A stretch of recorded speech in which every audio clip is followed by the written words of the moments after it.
loyihamiz aniq tanlab yo'nalish birinchi kurs talabalari uchun gender savodxonlik haftasini tashkil etish, ta'limda tenglik va hurmat madaniyatini rivojlantirish loyihasi hisoblanadi.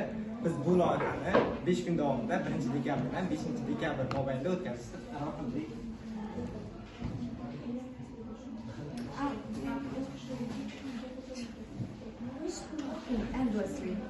Loyiha ishtirokchilari Bahriddin, monitoring hisobot rahbari, Mahliyo, tashkiliy ishlar rahbari, men loyiha rahbari, etika va tenglik nazoratchisi Muhayyo va o'yin va treninglar rahbari Shoqislar hisoblanadi.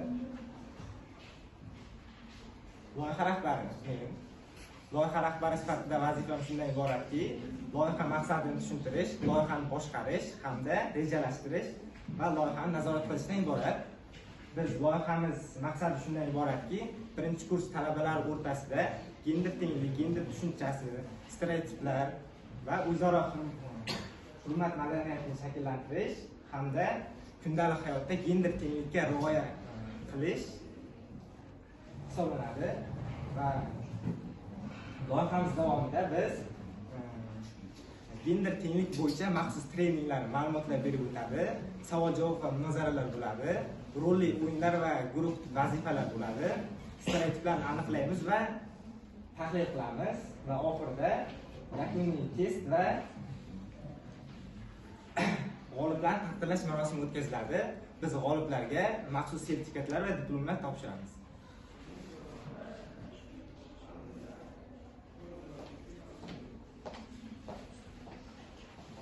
Men ushbu loyihada tashkiliy ishlar rahbari sifatida ish yuritaman. Bu loyihamizda men asosan mana shu loyihada bu loyihamiz to'g'ri va tartibli o'tishini ta'minlayman. Birinchi bo'lib 20 ta o'quvchini ro'yxatdan o'tkazaman. Ro'yxatdan qanday o'tkazamiz? Bizning ijtimoiy tarmoqlarimiz bo'ladi. Ijtimoiy tarmoqlarda registratsiya orqali ro'yxatdan o'tiladi va men u guruhlarni kelgan o'quvchilarni kichik guruhlarga ajrataman.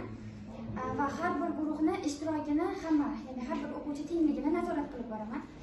Keyin bizda vaqt rejimi bo'ladi. Ya'ni vaqt rejimini men hisob qilib boraman. Ya'ni ma'ruza darsi bo'ladi, birinchi kirish qismi bo'ladi, o'yinlar va oxirida yakuniy baholash uchun vaqtlarni taqsimlab boraman. Keyin xona proyektori, ya'ni loyihamiz uchun kerakli stikerlar, markerlar, kartochkalar va oxirida topshiriladigan sertifikatlarni oldindan tayyorlab qo'yaman. Xullas, mening maqsadim ushbu loyihamiz to'g'ri va tartibli o'tishini ta'minlab berish.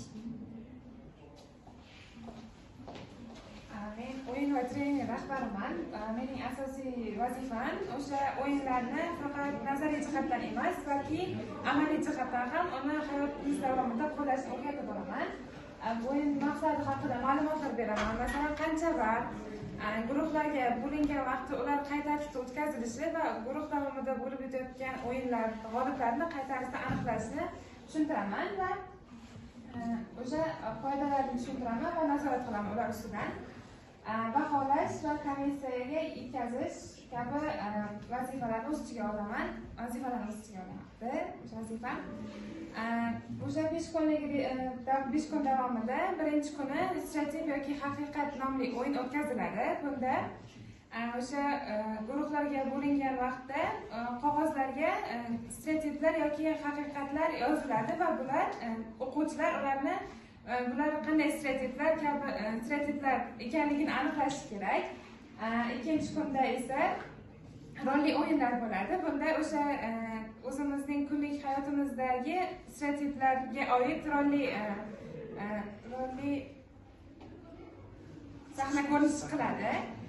Uchinchi kun esa maslahatlar stoli bo'ladi. Bunda o'sha har bir guruhga maslahatlar beriladi va ular buni qanday yengish usullarini aytib berishadi. Keyin 4-chi kunda esa o'sha 4-chi kuni o'sha o'quvchilar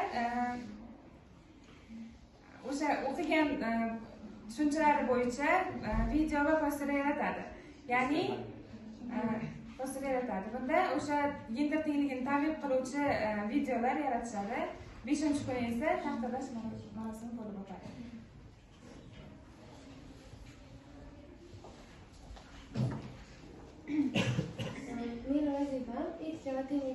Birinchisi, bundagi vazifamiz bizni ishtirokchilarni erkin o'z fikrini erkin bayon eta olishini va adolatli muhit yaratilishini ta'minlashdir. Masalan, guruhda bo'lib o'tadigan loyiha, mashg'ulotlar davomida har bir o'g'il qizni teng qatnashishini ta'minlayman va bundan tashqari agar guruhda kichik kelishmovchilik nimalar chiqsa, biz uni ijobiy muhitda hal qilamiz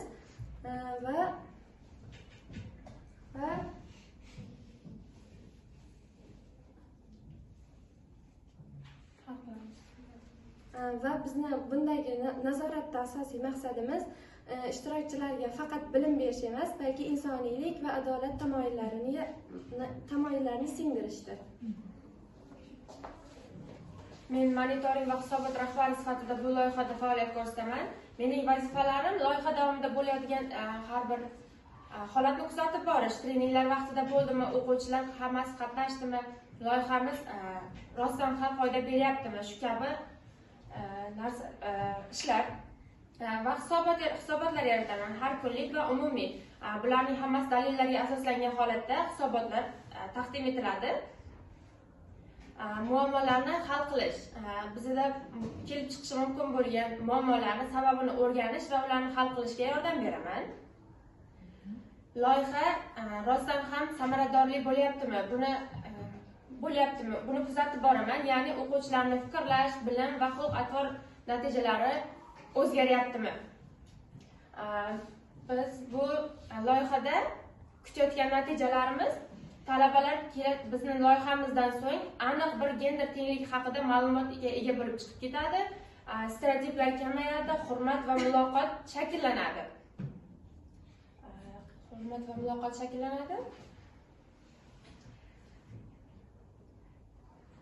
Shu kabilar bizning loyihamiz ilgari suriladi.